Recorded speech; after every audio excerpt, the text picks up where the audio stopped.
Well, good morning, good afternoon, and good evening to whoever it is in the world you are streaming here on Twitter as well as on YouTube. Back in the Chateau de Wab here in rainy Los Angeles, California. Not what we pay all of these taxes for here. It's supposed to be sunny all year, but it's raining. Also, I am going to the Rose Bowl tomorrow. And this rain did cause is a blessing and a curse.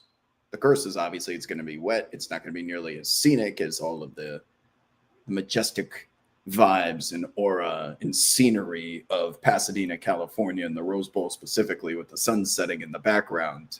That's probably not going to happen tomorrow, even though the precipitation does say it may let up around kickoff. There's some hope there. For now, it's rainy. And ticket prices are rock bottom. Rock bottom. I'll be sitting at practically midfield on the Indiana side for $130 for like best seats in the house. I'll take it. Even now, if I would have waited, I could have gotten a little bit better of a deal. But it's impossible to sell at the absolute peak. So we'll take it. But one of the more reasonable Rose Bowl prices. And I think that's because, what's up, people? Sorry, I forgot to hit live chat myself. What's up, Shaden? What's up, Andrew? Yes, Rainy. Andrew Mack, Happy New Year to you as well. Tall Mo. See you guys all piling into the chat. From Toronto, what's the weather like up there in Toronto today? I can't imagine. Are you still going through that super cold, snowy? I saw it on the news. You know there's nothing going on in the world when they lead off the world news tonight with the weather. So hopefully all is well. But anyway, I think what contributed to those rock bottom ticket prices were Alabama. So Alabama, they played last week at Oklahoma on a campus, right? Now they go all the way to California, which is obviously not close to Alabama, for a quarterfinal matchup. And if they win, I think they play Georgia or Ole Miss. So all of those fans are probably saving up their money. Why would I go all the way to Pasadena for that flight, that time, when I can go to the national championship, when I can go to watch them play an SEC rival? You know what? Good luck, boys. I'll be supporting you from television, but I'm not going to be in attendance. If you saw right now how many empty seats are on the Alabama side, it's going to be an overwhelming fan advantage for IU, but the game is played on the field and not in the stands. So there are many deals to be had at the Rose Bowl because their side of the field is like half empty.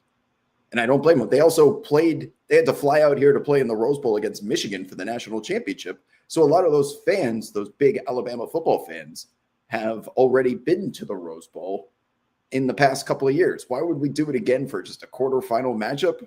It explains why the market is what it is. But I will take it because I will be in the building for a very reasonable price considering the quality of the seats.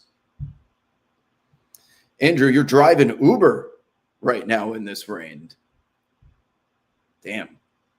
Well, shitty conditions. So first of all, stay safe. But I imagine because it's New Year's Eve and it's raining, that surge pricing is through the roof. So hopefully you are the beneficiary of getting some high rates today and you can pile up the dough because you have no other options on a night and weather like this.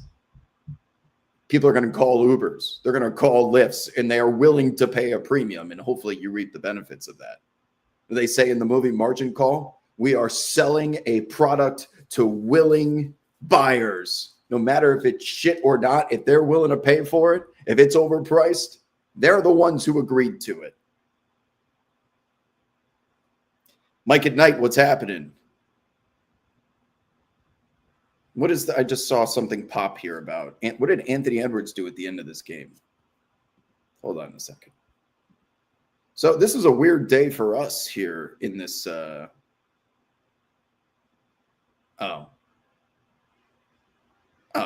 Ant-Man just, okay. So something's going around with Anthony Edwards throwing his towel into the crowd and walking off the floor after getting dusted the Atlanta Hawks earlier today. And all right, I'm not going to make much of that because they were getting dusted.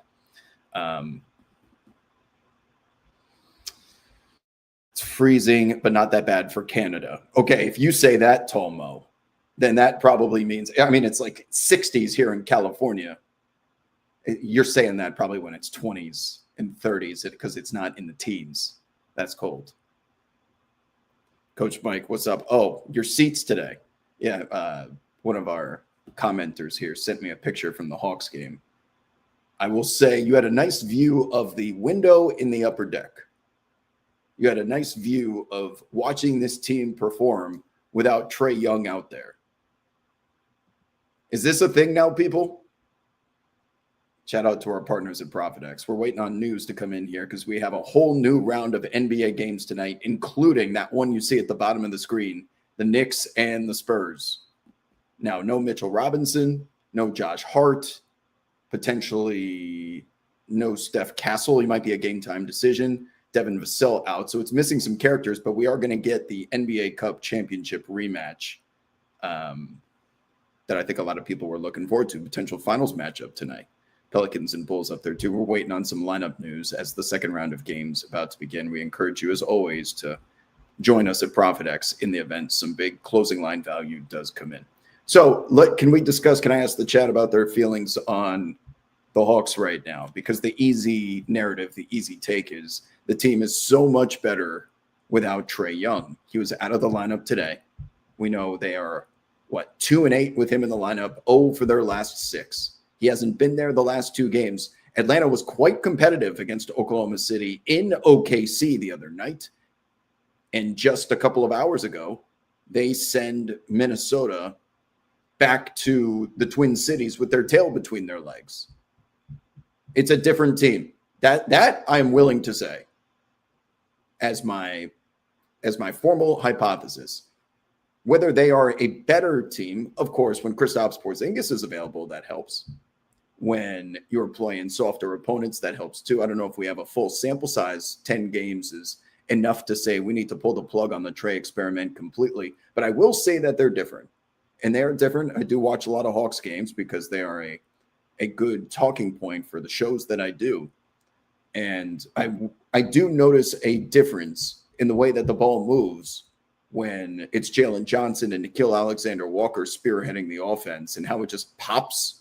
Everyone's touching leather. It's a different offense when Trae's out there because he's running a lot of high pick and roll, right? He's putting guys in his back pocket. He's trying to get to the free throw line. There's a lot of movement in his wake trying to supplement what he does best. And of course, there's the defensive side of the floor too. So it's a much more balanced team where I think these specific players all feel like they have equal opportunity and share of the offense, despite Jalen Johnson really ascending to stardom very quickly, right? And if you are a huge, like it's Trae Young or die type of mentality or person, you can always fall back on Trae has proven in the biggest moments that he can be a guy to close out games, close out playoff series. He is stamped, he is certified, and your team is better when he's a part of the roster. And there certainly is some truth to those sentiments.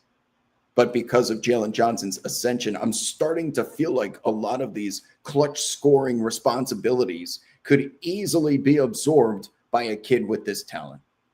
And every time we are watching Trae go off the ball or organize offense, setting up high pick and rolls and catching and shooting, that's usually because Jalen Johnson does not have the ball in his hands. And I don't know if that is the most optimal outcome or desired outcome, regardless of the result. I think the process needs to start revolving around Jalen Johnson. And then when you include the context of Trae Young's contract situation and how he still hasn't gotten that extension yet, there are very similar here to Los Angeles today. I'm not telling anybody something that you don't already know.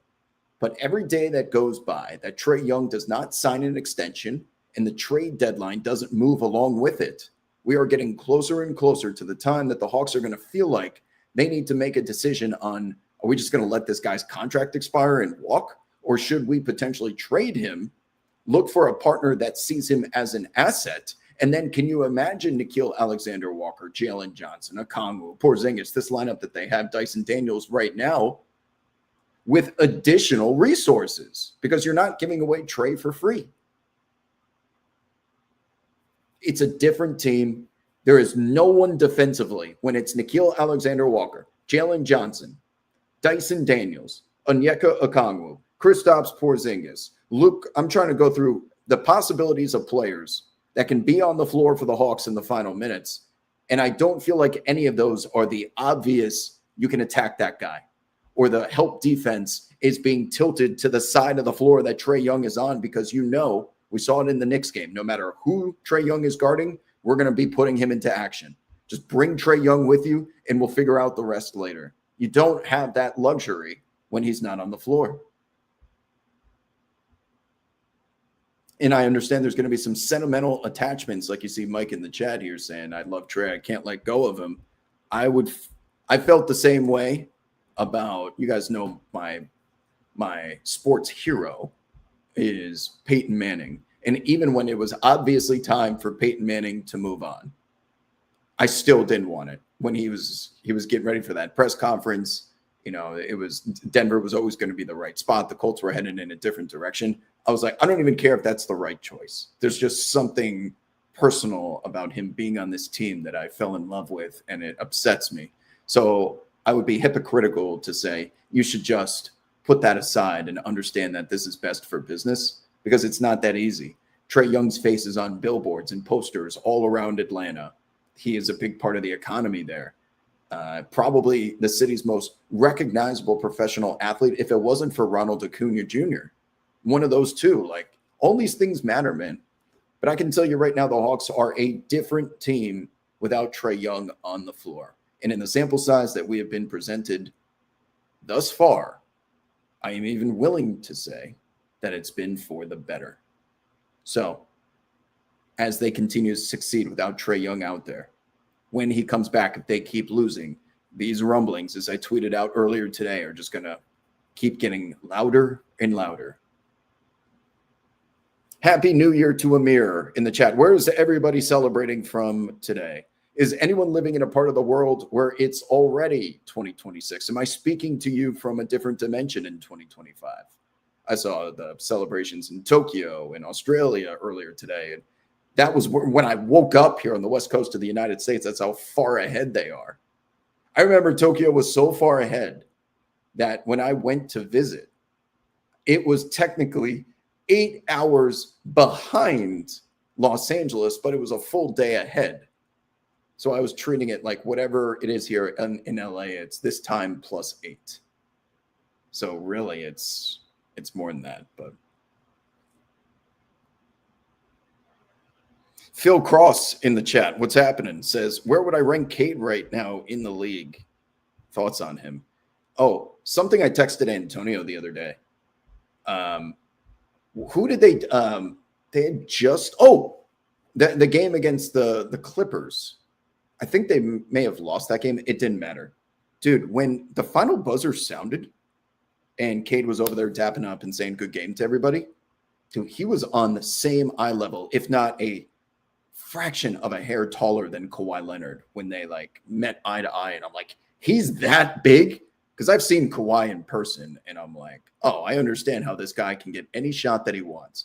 And one of Cade's biggest advantages has always been his ability to create off the dribble, because he can shoot over the top of most defenders in the backcourt when you're at the point guard position.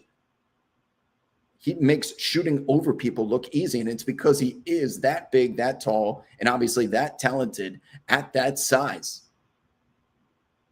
So how he is now a precise passer to those corners, from when he dribble penetrates to the nail on the free throw line, he pulls up, he'll stop his dribble, kick it to one of those corners. He always has a clear vision path because he can see over the top. So when you ask, what are my thoughts about him? I don't ever see him regressing when it comes to field goal percentages, efficiencies, because he always has unobstructed views of the rim, which results in high quality looks. When you have high quality looks, there are only so many guys in the NBA today that are somewhat normal sized. Okay. Kyrie Irving, Steph Curry, and even a Cam Thomas, guys who are so ridiculously talented offensively that it doesn't matter sometimes that they can see the rim, let alone the backboard. They still score regardless. There are only so many talents out there that you feel comfortable that no matter what you do, whatever shot you get up, we're cool with it. Those guys make tough shots, but with Cade, to me, his comfort, he's always in a comfort zone offensively. Seeing, even when someone like Kawhi or James Harden is guarding him, there is never a second where his game feels bothered. And that's the biggest compliment I can give him. That Pistons team plays defense. They are nasty. That was a Pistons home game last night against the Lakers. That was supposed to be La Birthday celebration. And it was a Pistons home game because their owner buys all the courtside seats. It was a sea of red out there. It sounded like a Pistons home game. They travel. They have scorned X energy about them because of the way the series against the Knicks ended during the playoffs. They're on a mission. They have talent. If I'm Trajan Langdon, I'm thinking we do need an additional. We need a Robin. We need a Robin for Cade in the event teams start sending double teams his way. Because is it going to be Tobias Harris? Is it going to be Duncan Robinson, Jalen Duren, Jaden Ivey? You go through the list of who's the release valve if a strategy comes out of getting the ball out of Cade's hands at any cost. Yes, they can knock down open shots, but I would want someone to be able to create gravity in addition to Cade. So I think they will go out and find whomever that is. It could be a Lauri Markkanen at the very elite top of the trading block, or maybe just some version of a microwave scorer that can give. If they go find their own Jordan Clarkson, that's essentially what I'm talking about. Habino says, we're in NYC spending it at home and watching Wemby give our Knicks belt. Wait a second. Wemby doesn't give Knicks any belt. The Knicks are NBA Cup champions the last time I checked, and they are drinking San Antonio tears from the Riverwalk out of that cup. Let's take a look tonight. They got Victor Wembanyama on Prophet X at 24.5. No Mitchell Robinson out there. Has me a little worried. But this man that you see on the screen, OG Anunoby, oh boy. You want to talk about a versatile defender that can guard positions 1 through 5 if they still even exist. Game-winning steal after game-winning steal, can hold down his defensive assignment. That is one of the best trades that was made in some time. RJ Barrett and Emmanuel Quickley, thank you for your service. But what you got in OG, the entire Knicks perimeter defense relies on this man shutting down the ball handler. It is so different when you can break down a defense, get it to collapse on top of you, drive and kick, and then all of a sudden the Knicks plummet to a bottom 3 team in the NBA, quite literally, by the way, in defensive three-point percentage. But the moment OG comes back, that's all resolved because nobody needs to help anymore. What a defender, man.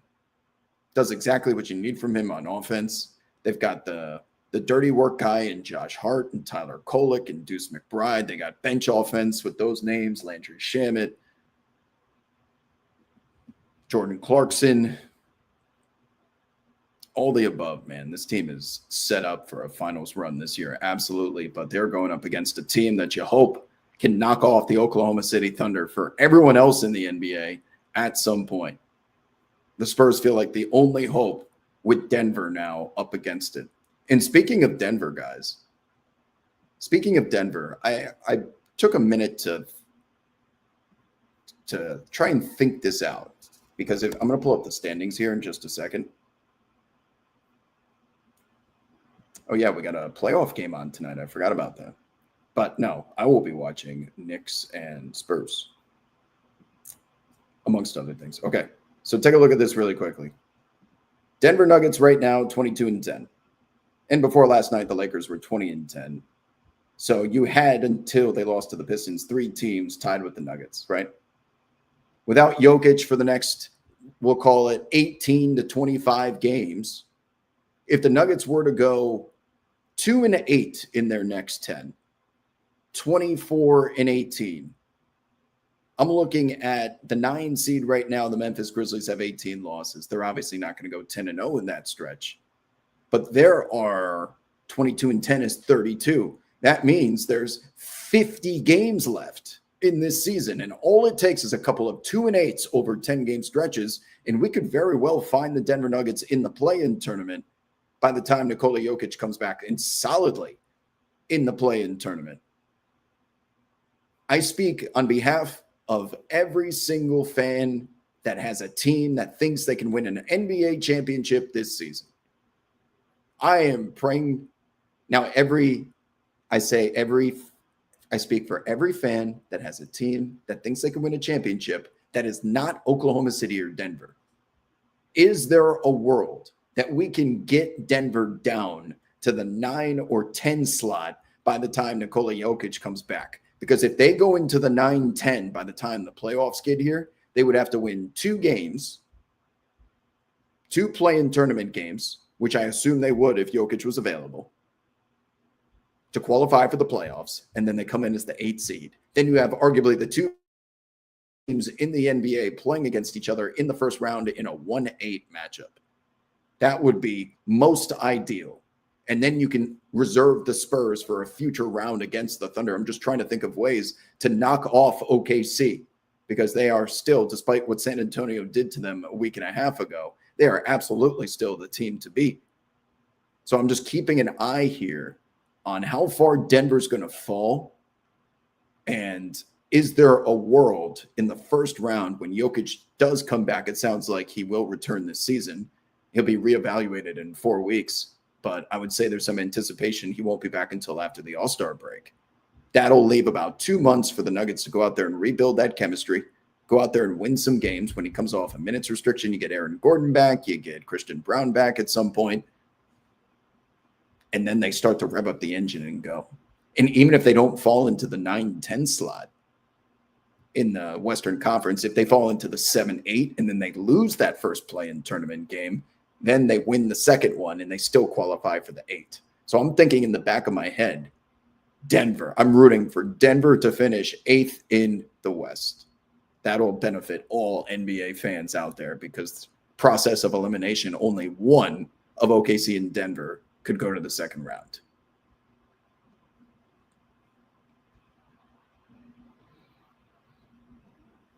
Yeah, they are the most banged up team in the league right now, I would say, right? Is Denver the most banged up team in the association? And they were banged up before the Jokic injury, but nobody ever really paid much attention to it because they had Murray and Jokic out there, and they still won games. That's how good those guys are. And it starts off tonight with Jamal Murray's annual homecoming trip to Toronto, where if I'm David Adelman, I'm having a private conversation with Jamal about, like, what do you need from me? So that, because you're going to be shooting 25 times a game. I don't want to burn you out trying to keep our head above water until Jokic comes back. So I'm still going to be playing you minutes in the 30s. Your usage is going to skyrocket. How can I utilize you best without burning you out? We're going to find out very quickly.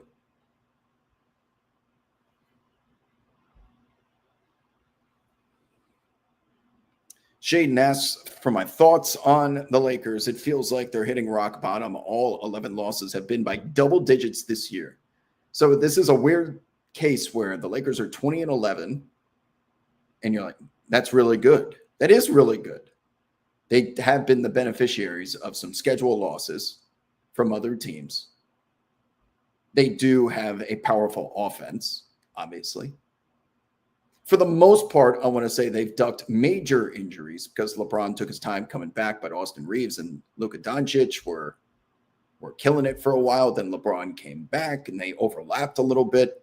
But the fact remains, guys, even if they are fully whole, let's go through their starting lineup, potential starting lineup, right? Reeves, Luka, LeBron,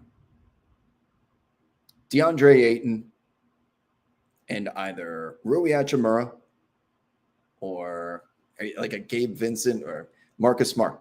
Let's just say it's Rui for the sake of what I'm about to say. That's 5 names that I just mentioned. Every single one of those guys is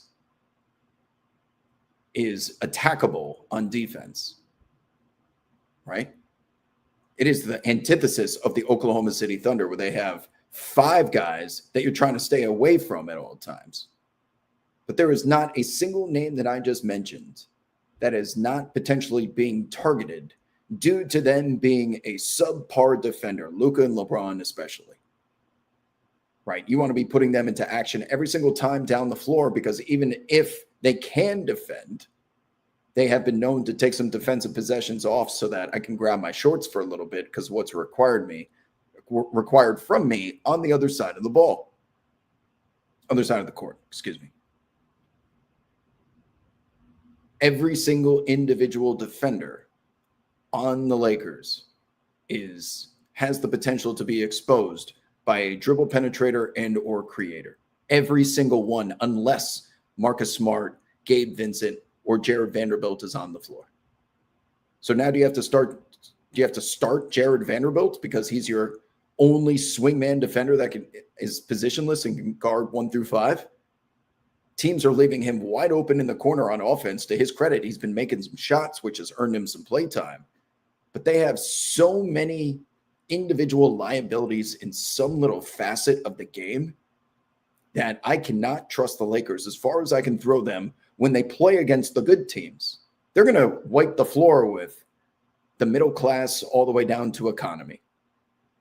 Basic economy. I'm talking Wizards. I'm talking, all those teams at the bottom.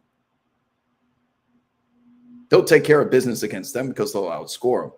But a team that can slow them down in a half-court set like we saw Detroit last night, and the way that they meet them at the rim and they lock in and entrench themselves defensively, the Lakers offense all of a sudden loses its potency, doesn't it? And now they are conceding high-quality looks on the other side of the floor. It's a numbers game at that point, that you're requiring such a superstar heroic effort from Luka Doncic, and LeBron's going to have a lot of the ball in his hands, and so is Austin Reeves. There's only 1 ball to go around last time I checked. It's the most that the Lakers made the most of their situation, right? They split their mid-level exception between Jake LaRavia and Marcus Smart. That's an amazing transaction, by the way, because those two have been essential contributors to this lineup. So they did well with everything that they had. But until LeBron James is off the books, making $50+ million, you can't improve this team. LeBron is always going to have the ball in his hands. He's going to do whatever he wants, and no one's ever going to tell him otherwise. Think JJ Redick is? LeBron got him that job.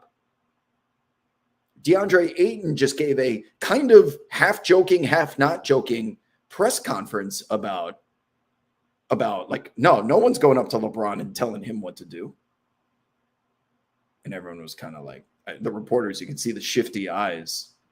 And they're like, well, it's clearly a problem. Why wouldn't someone say something? Because it's LeBron. No one's going to dare question his expertise.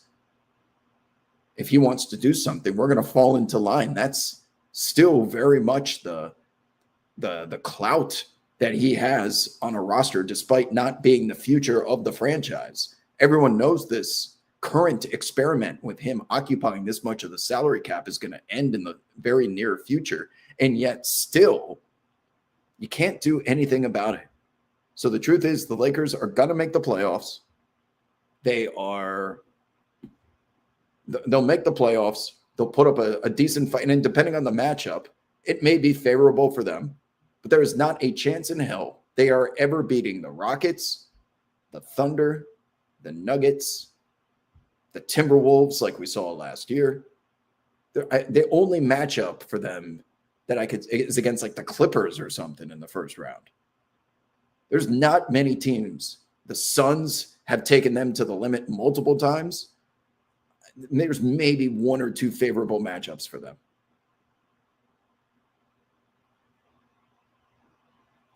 Good point. B. Stoney in the chat says the Lakers are 20-11, yet somehow have a negative point differential. That means they have been really good in the clutch against bad teams, which they have, right? We know they have. Almost, I think they're undefeated. They've taken care of business against the bad teams, but then they get dusted by the league's elite. So that 20-11 is a facade. It is one of those mirages of an oasis in the distance of a very barren desert.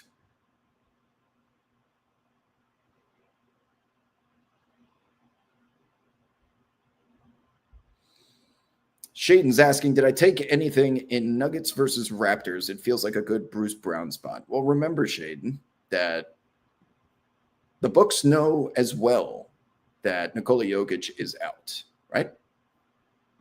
So all these numbers have been put up accordingly. And if we pull up on ProfitX, shout out to our boys, by the way. If we pull up individual player props, OG Anunoby's rebounds got there easy on Wednesday, by the way.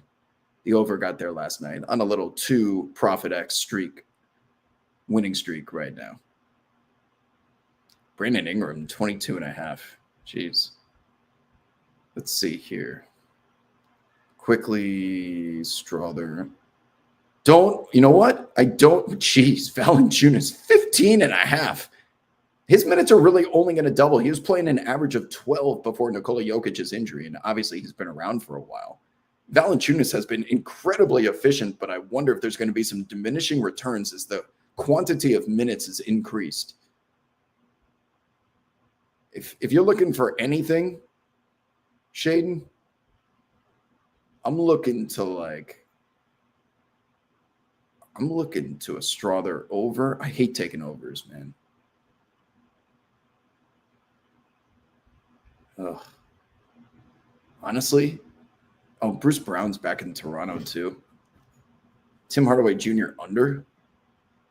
Can I get an under 6? I can get an under 16.5 from Tim Hardaway Jr. at -130. You're looking for some action tonight. I know you guys come in here looking for that one. Tim Hardaway Jr. points under for me. I'll go under 16.5. Hope that helps.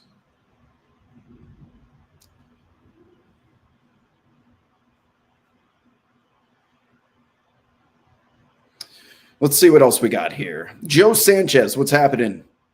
Any chance Charlotte could sneak into the play-in this year? Absolutely. If you're in this conference right here, you have a chance of making the playoffs all the way down to Indiana.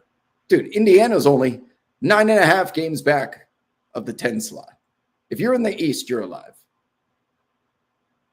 So Charlotte's at 11-22, 4 games back. The Hawks are...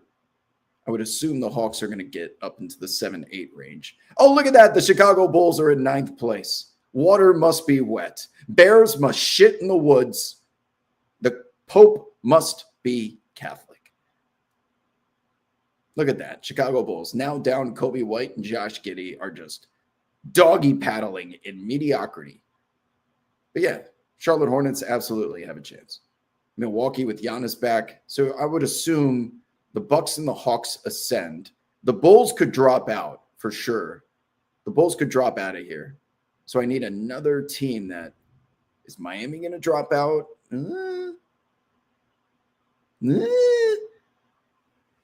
Is it between the Hornets and the Heat eventually? The Cavs have starting to figure it out. They're playing good basketball, just beat the Spurs and took care of business against the Suns today. They're going to be back on the rise soon. So the realistic teams to drop out are the Bulls and the Heat. The Bulls a lot more likely.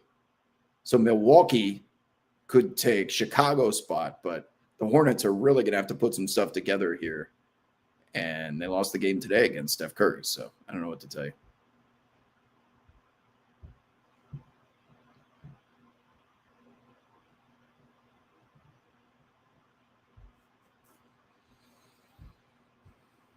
Tim in the chat says 3 similar play style players that are all paid so much. There's no room on the margin. It's not even that they're all paid that much. We've seen these rosters that have 3 top-heavy players. I'm sorry, salary caps that have 3 top-heavy earners, I should say. Earners has made it nearly impossible in today's apron, first apron, second apron, to fill out the rest of the roster with competitive players that supplement what those 3 do best. And that's if the 3 getting paid all of that money complement each other. Austin Reaves needs the ball in his hands to be successful, right? He doesn't want to just be standing in the corner, finding a way to be useful while Luka and LeBron are 1 and 2 in the pecking order. Honestly, Austin Reaves should be on the ball as much as he possibly can because he has been awesome thus far this season. And if you just went into a vacuum, LeBron, based on his efficiency stats, if it didn't say James on the back of the jersey, he would be number 3 in the pecking order immediately. But because it's LeBron, you better believe that all the players are going to be looking to him for the optionality of what to do in the final stretch of these games. And when all 3 are on the floor concurrently and there's only 1 basketball, it's going to take some serious chemistry for all 3 of those guys to feel like we can speak to each other with basketball telepathy and be as useful and efficient as, let's say, Steph Curry, Kevin Durant, and Klay Thompson were in Golden State. That was an example of 3 elite players who found a way to make it all work. That is so rare. Most of the time,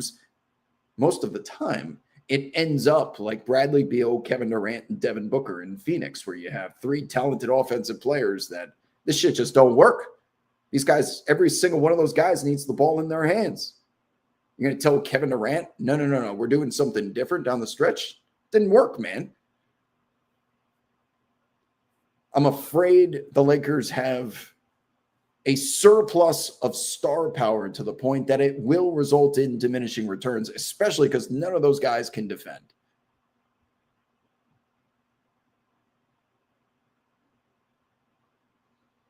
Give me a trade for them that would be a needle mover. You're talking about the Lakers, I assume? In the chat, you're talking about the Lakers? What's a trade for them? I mean, they have access to some of their future picks again, finally. But what do they need? Another swing man. They don't need a Lauri Markkanen. They need a swing man. How do you go get your own version of Jonathan Isaac or Toumani Camara? You need a swing man defender. I don't know. I don't even know. Those guys are not usually expendable. You would have to wait for someone like that to get waived. And honestly, Marcus Smart and Gabe Vincent are decent for, especially what they're being paid for. They should be able to give you some of those minutes, but they're not always available.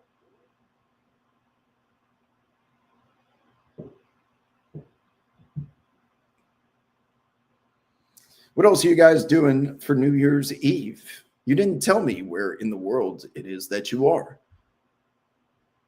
Someone in the chat is asking me, am I going on a date tonight? I do have somebody coming over. There are fireworks that are being shot nearby. And I'm going to go out in the rain with an umbrella, and we're going to watch them after I make dinner. They do fireworks here at 9 p.m. for East Coast, and then again at midnight. Even in the rain, they're going to do them.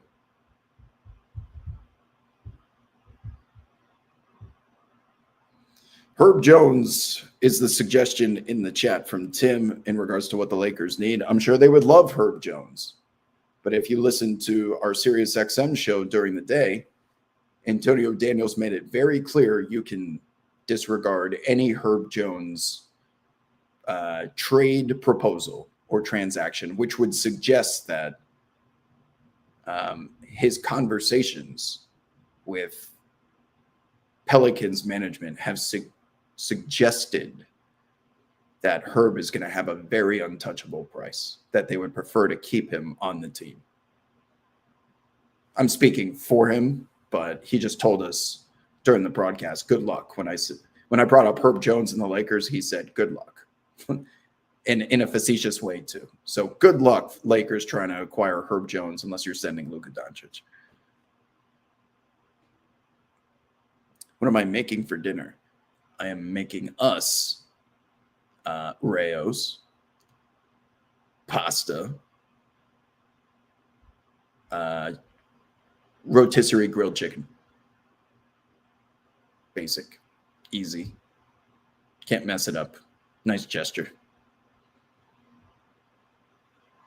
White Mamba says, first time in LA for the Rose Bowl. I guess I'll see you there tomorrow. Keep an eye out. Do you have a burrito spot recommendation? Oh, I don't, for Pasadena, I'm not over there often, but something tells me that you can find a good burrito in Los Feliz. If you can get over to Los Feliz, there's got to be good Mexican places over there. Very close to Pasadena. What happens if I'm on a date and there's a chase? She will be watching it with me. That's what would happen. You know what you signed up for.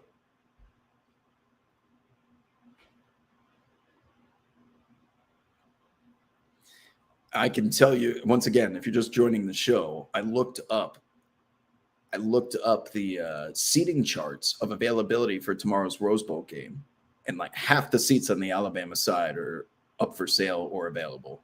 The IU side is expensive, which is why I feel pretty fortunate that I was able to get a really good seat. I'd say like 30-yard line for roughly 130 something. I don't know, something.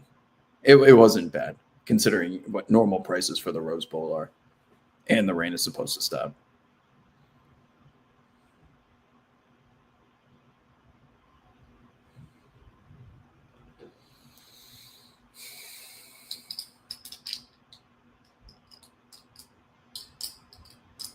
Has it happened? Jay Ambles is asking, has it happened that you were on a date and there was a chase? Oh, yeah. Oh, yeah, of course. They'll sit there and watch it with me sometimes. There's you can hear them sometimes in the microphone next to me. Tim, I need you to just rewind if you want the thoughts on Trey, because I went long to start today's show. So when this stream ends, it'll be in the first like 15 minutes of the show. A pretty extensive explanation of the state of the union there with the Hawks. I mean, they just crushed the Timberwolves here a couple of minutes ago. And honestly, even without Jalen Johnson, they were in that game against OKC all the way until the end. A lot of points were scored against that defense. That ball just moves, man. They got what's his name? Asa Newell, did Creechy. So many of these role players, man, just come in and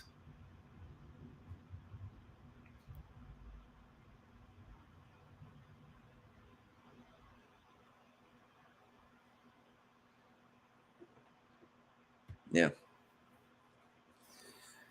There's a guy in Miami. Have you guys watched Drew Smith play at all in Miami? He would be someone I target if I'm like the Lakers or something, but why would Miami want to give him up? That's a buy low type of candidate. Anthony Black in Orlando. Boy, is he making the most of his opportunity. Another big game from him today, if I'm not mistaken. What did he finish up with? Let's see. Paolo back on the grind, 29 and 10. Anthony Black, 15, 5 and 4, 6 of 11 shooting. So yeah, a much more modest box score, but I think that was expected with Jalen Suggs coming back. So is Anthony Black right now is hold on, let me look this up. Anthony Black, because I would say now with Nickeil Alexander-Walker is going to be starting. I would say Alexander Walker was probably the favorite recently to be sixth man of the year, but he's starting to pile up the starts. If you pull up Anthony Black, I have it right here. Hold on. Wrong browser.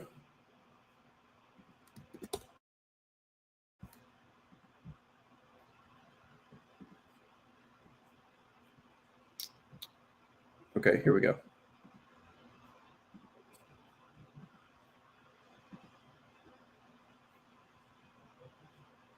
Anthony Black. So 13 games started before today and 33 games. So it's going to be 14 and 34. 6-man of the year rules say you have to come off the bench for just one more game than you start. So as of this moment, he still has a little bit of cushion.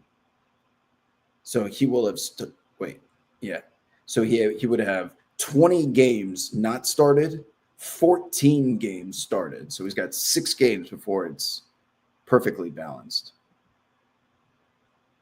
But yeah, I'm probably going to write him in as the 6-man of the year leader in the clubhouse after what he's done this week. And because Alexander Walker, as soon as Trey came back, he was supposed to go back to the bench, which he did.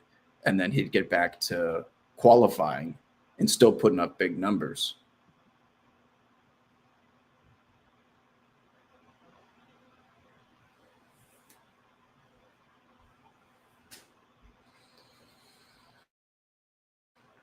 What else you guys got?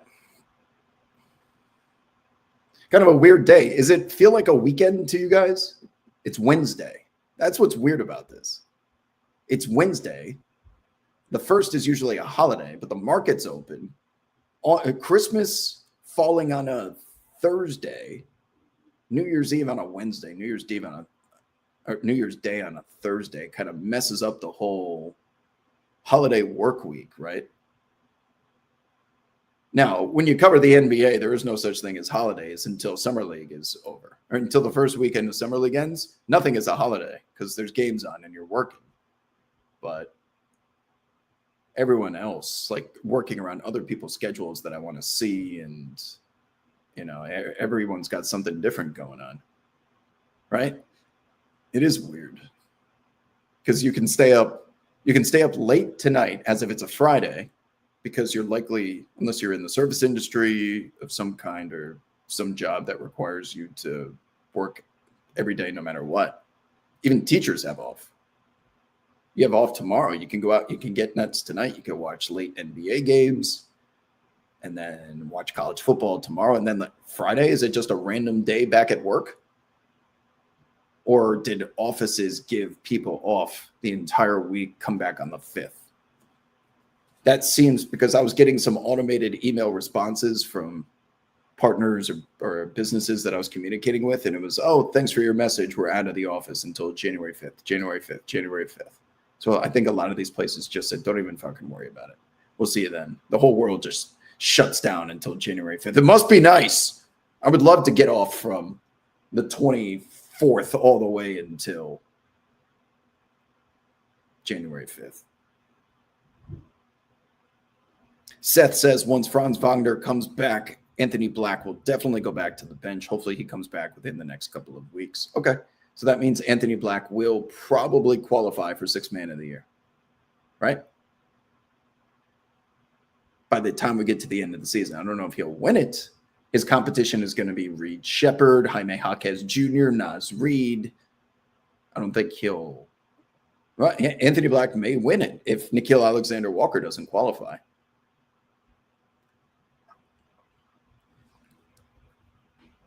Kid Robbie says it feels like a Friday. It does feel like a Friday. Yeah, I would say Anthony Black is going to be the leader in the clubhouse to win 6-man of the year. That's pretty shocking, but it's legit. How many people out there, by the way? Because if you're watching this show this far into it, I imagine you are in the trenches with the NBA. Right, you know who Anthony Black is. How many just mainstream sports fans would be able to tell you who Anthony Black plays for? Here's another question for you. How many people who vote on these awards know what Anthony Black is doing right now? And I don't mean that to question whether media personalities are doing their jobs and keeping up with the rest of the league, because they have those positions of voting because they cover likely a single team or player. If you write for the Detroit Free Press and you cover the Pistons, if you write for the Dallas, the Morning Star, you're covering the Mavericks. You're at practice. You're speaking with players. That takes hours out of your day to do your job properly. And I think it's unrealistic for all of those media members to give the same attention and energy to the 29 other teams in the association. So when they have the power to select these nominees for these awards, I'm just curious as to how they go about the process of determining who should win that award.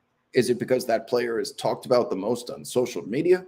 Is it because I listened to a podcast by one of 3 NBA analysts, and when they come out with their awards, I'll just copy theirs so that no one can doubt? Because if you say I'm wrong, that you're saying he's also wrong.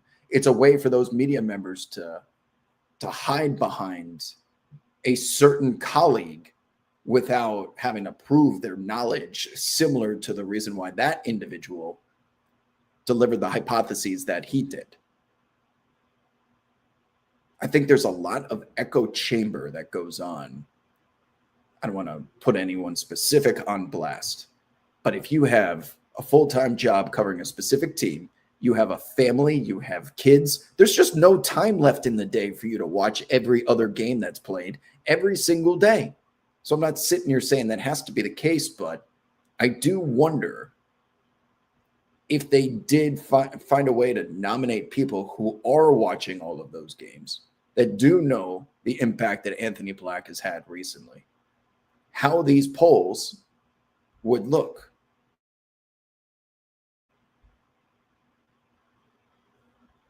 Stoney says all NBA teams are going to be weird this year if injuries to stars keep up. Got to change the 65 game rule. Yeah, just what's the solution though?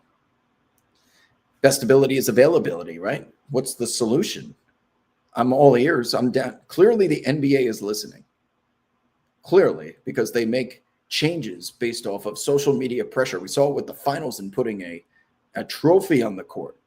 They tried to digitally transpose one that looked terrible because they were rushing getting something out there because of all the negative feedback about the game not feeling big.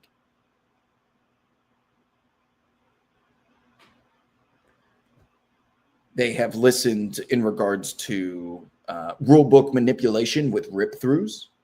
They have heard players' concerns about landing zones and getting injured because people's feet are below me. They're always listening, always listening.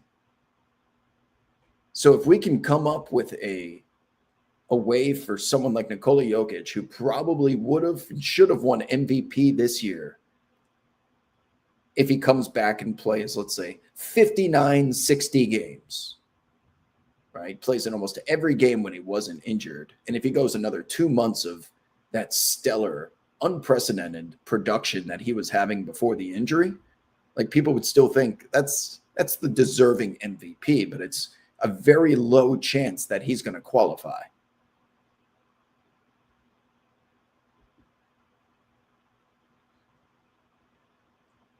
But yeah, you better believe a lot of these all NBA teams are going to be void of true star power because not every single one of them is going to meet that threshold.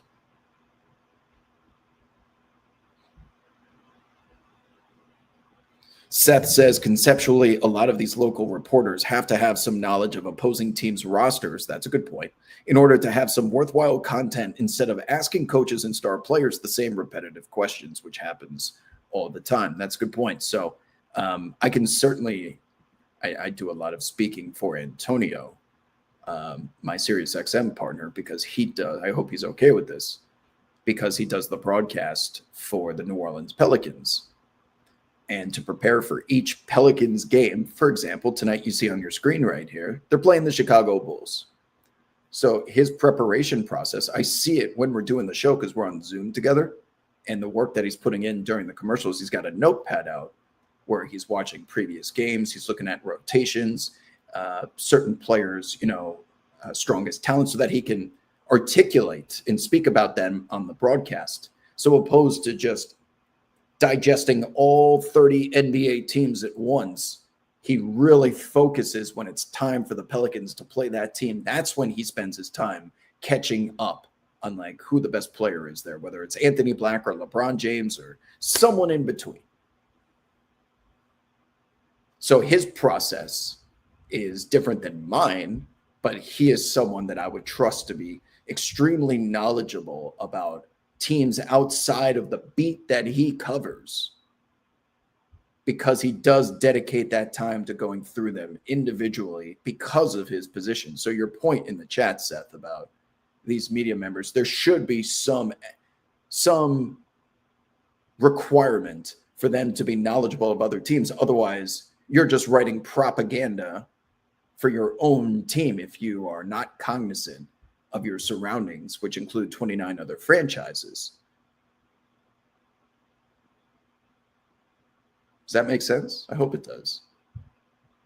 And I hope I am correct in assuming that a majority of voters for these NBA awards are putting in similar work in their own ways that is compatible to their lifestyle, the way that my radio partner does.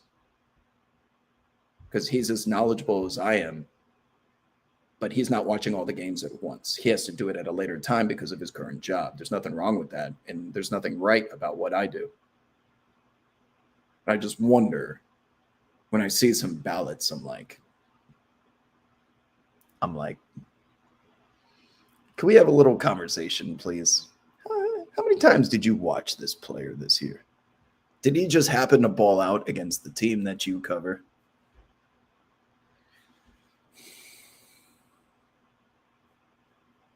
Friends, I believe we have the 4 o'clock game starting, 7 o'clock on the East Coast. Second round of NBA games are a go. The Knick game has started. Okay. I'm going to say deuces then. It has been a pleasure, my friends. And then I will be back with you on Friday. Have a happy and safe New Year's Eve.